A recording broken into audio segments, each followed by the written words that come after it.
Good morning. அதிகாலை நேரம், வெளியில் அடமழை. இன்னைக்கு கொஞ்சம் அந்த மறைக்கப்பட்ட கமெண்ட்லாம் பார்த்துட்டு இருந்தேன். அதில் அந்த காந்தியை சுட்டது யாருன்னு ஒரு வீடியோ போட்டிருந்தேன். அதுக்கு ஒருத்தன் மிரட்டி போட்டிருந்தான்,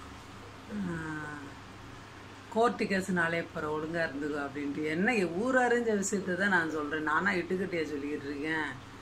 காந்தியை சுட்ட அந்த சம்பவத்தில் என்னெல்லாம் நடந்துச்சுன்றதை நம்ம படிச்சுட்டு தான் நம்ம அதை போட போகிறோம். நம்மளாம் யோசித்து கற்பனை பண்ணி போடுறதுக்குலாம் ஒன்றுமே இல்லை. அப்புறம் எவன் கோர்ட்டு கேஸுக்கு எவன் கூப்பிடுவான்? இங்கே ஒன்றுமே விவரம் இல்லாமல் எந்த வீடியோவும் போடுறது கிடையாது. ஐயோ கோர்ட்டில் மாட்டிக்க என்னென்னமோ பண்ணிகிட்டு இருக்காங்க, வீடியோ போட்டுக்கிட்டு இருக்காங்க, சம்மந்தமே இல்லை. இப்போ பைல்வான் போடுற வீடியோக்கெல்லாம் என்ன பண்ணுறது?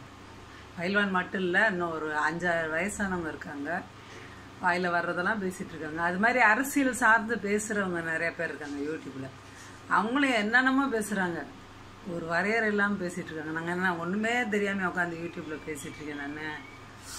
அதனால் காந்தி சம்மந்தப்பட்ட விஷயம் வரலாற்று உண்மை. அந்த வரலாற்று உண்மையை நான் சொல்கிறேன், அவ்வளோதான். ஒப்பிக்கிறேன்னு வச்சுக்கோங்க. நானும் என்னோடய சொந்த கற்பனை எதையுமே நான் சொல்ல மாட்டேன். அது எதுக்கு சொல்ல வந்தேன்? பொன்னியின் செல்வனை கரிகாலன் கொலை பண்ணதை போட்டு நொய்யை கத்துறீங்களேடா. அது எந்த காலத்தில் 1000 வருஷத்துக்கு முன்னாடி நடந்ததுயா. மொத்தமாக அரசர்கள் ஆட்சியில் என்னெல்லாம் சூழ்ச்சி நடந்துச்சு, எவன்லாம் செத்து போனால் நமக்கு ஒரு இதுவும் தெரியாது. இதுக்கு எதுக்கு இந்த கற்றுக்கிட்டு இருக்கேன்? எனக்கு அந்த மனுஷன் படம் எடுத்தார், விடுங்க. காந்தியவே கொண்டுட்டாங்கன்ற மாதிரி நான் கொண்டு போனேன். பொன்னியின் செல்வன் தான் எனக்கு அதில் முக்கியமான விஷயம். அதுக்கு ஏன்டா இப்படி கத்திக்கிட்டு புலம்பிக்கிட்டு கிடைக்கும்? மணிரத்னத்தை திட்டுறது, இவரை எழுத்தாளர் ஜெயமோகனை திட்டுறதுன்னு தெரிஞ்சாங்கல்ல, வரலாறை மாற்றி சொல்லிட்டாங்க அப்படின்ட்டு.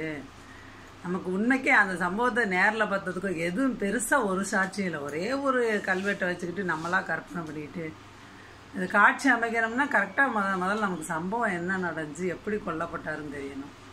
அதை தான் நான் இங்கே சொல்ல வந்தேன். அதை விட்டுட்டு கோர்ட்டு கேஸுனாலே போகிறேன்னா நான் எதுக்கு அலைய போகிறேன்? நானே ஒரு விஷயத்தை பார்த்துட்டு அதை புரிஞ்சுக்கிட்டு தான் நான் சொல்லவே வர்றேன்.